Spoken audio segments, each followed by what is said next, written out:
What's up, guys? It's Coach Grant with First Down Training, and today we're going to be breaking down how wide receivers can run a perfect comeback route. So we're going to be talking about how you guys can get out of the break in the least amount of steps possible, how you guys can make a more explosive cut, and then what foot you should be snapping down with when you are running this comeback route. So I hope this video helps you guys out. I hope it teaches you a few new things, but also, fellas, if you're a wide receiver and you're looking for workouts to do that are on the more advanced side of things, you feel like you have a good grasp on the wide receiver position and you want that next step, check out that very first link in the description below for our 4-week wide receiver on-field workout schedule 2.0. It's an advanced version of our original workout schedule for on-the-field drills. We give you 100+ drills with sets, reps, and a video example explaining each one. So check out that very first link in the description if interested. Let's get started with this video. So this first route is from Rondale Moore. He's going to be running this comeback route, obviously, right? So now everybody knows on every single route, you have to sell what? You got to be able to sell vertical, right? And everybody knows that you need to be able to sell vertical. You have to run hard, you have to run in full stride, you have to keep a good pad level. All those things tie into selling the actual route because that's what makes the DB think it's a fade,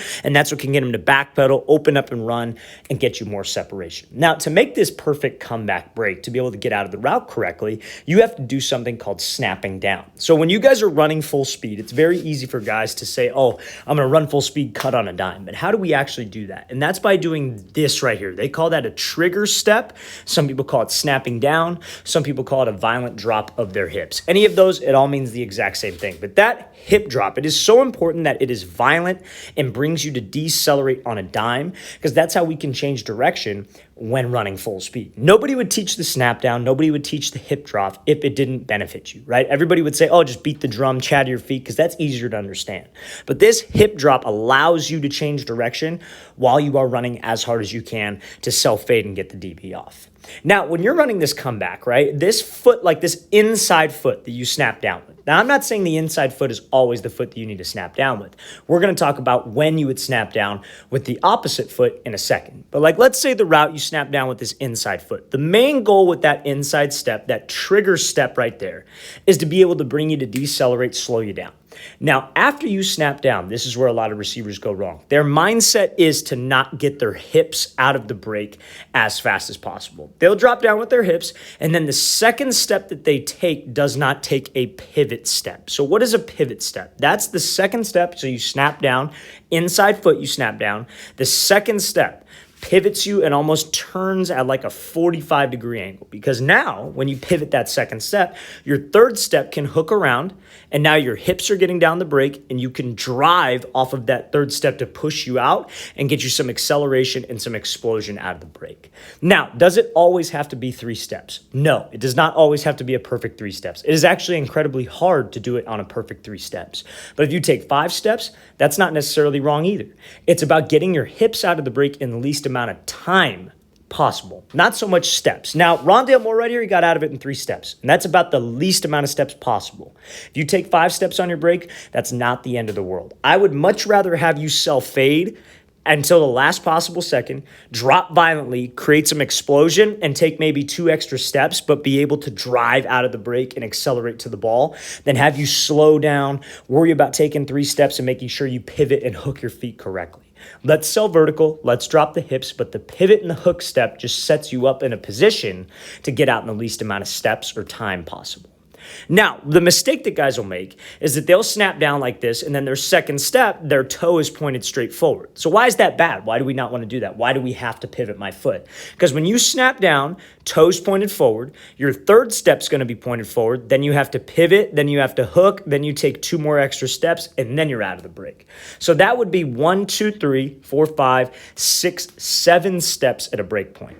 That is a little bit overkill. That is a little bit too many steps. Now, like I said, I'm not a big steps guy. I'm not going to tell you the amount of steps that you have to take, but that's going to take a little bit too much time and give this DB time to react. So make sure, fellas, on this comeback, to get out of it smoother, to get out of it fast, you have to make sure that it's snap, pivot, hook. If you take 5 steps, fine, but let's get my hips out of the break fast. Let's get low on that trigger step.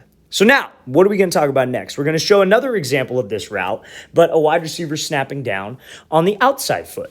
Now, what is the situation for that? So I'm going to play this full speed one more time, then we're going to play the next example, and then we'll come back to this and kind of compare and contrast the two. So this is against off coverage, right? So he snaps down his inside leg. Now, this is against press coverage, and he's snapping down his outside leg. So what's the difference? Why did Amari Cooper snap down with the outside foot? Why did this receiver, why did Rondale Moore snap down with the inside foot? So I don't think either way is wrong, but I think it has a lot to do with the depth of the route, the situation, and the steps that is required to run it. So how many of you have heard, whether it's myself, whether it's another receiver coach, talk about running routes off of steps? So like, let's say it's like, they want you to run like a 12 back to 10 yard comeback, and they say, hey, you're going to be breaking on your fourth inside step, which is fine. So let's count Rondale Moore's steps. This is his inside foot. So he would be breaking off of his inside foot if that was the case. So he comes off the line. That's one. That's his first inside step. Then this is his second. That's his third. He gives like a little vertical set. And then bam, right on the fourth inside step, that is when he's dropping down. And that should take you to about 12 yards. He's breaking at 12, coming back down to 10. So when it is zone or off man, your route is going to be based off of steps. And I think that is when you would probably snap with the inside foot. Now, again, sometimes the route might be a little bit different. It might be a little bit deeper, and you go off of the outside foot. Maybe a coach tells you to run like a 14 back to 12 yard comeback, and he wants you to break off of your fifth outside. That's completely fine, but you just got to know the situation of when to do it or not. Now, when we go to man coverage, obviously, it's tough enough. Like when you guys are running routes against zone, in an actual live game scenario, I guarantee you receivers are not counting steps. It's just an automated habit. You've done it a million times. You've repped it out a million times. It's a habit to break off of that specific step. Now, how you can get that habit is by obviously repping it out in practice when you don't have a defense out there. You're just running routes versus air. But now when it's press, you can't be thinking about steps because you might have this DB who's right up in your face. You might have him a couple yards off. You got to attack him. That's when it comes down to running routes off of a landmark, as I like to call it, or yardage. So that's when it matters for you to be able to cut on a dime. And it doesn't matter what foot you snap down with. We just need you to get to the landmark and be able to get out of the break fast. So we watch Amari Cooper here. This is also going to be a 12 back to 10 yard comeback. So he's about on the I'd say 28, maybe 27 yard line. So he comes off, attacks this DB's leverage, but it's not based off of steps. He's breaking this thing at 12 yards. That's where he wants to be, at 12. 12 coming back to 10. And so he's not snapping off a specific step. He's breaking off the outside foot because he's just trying to get to a landmark.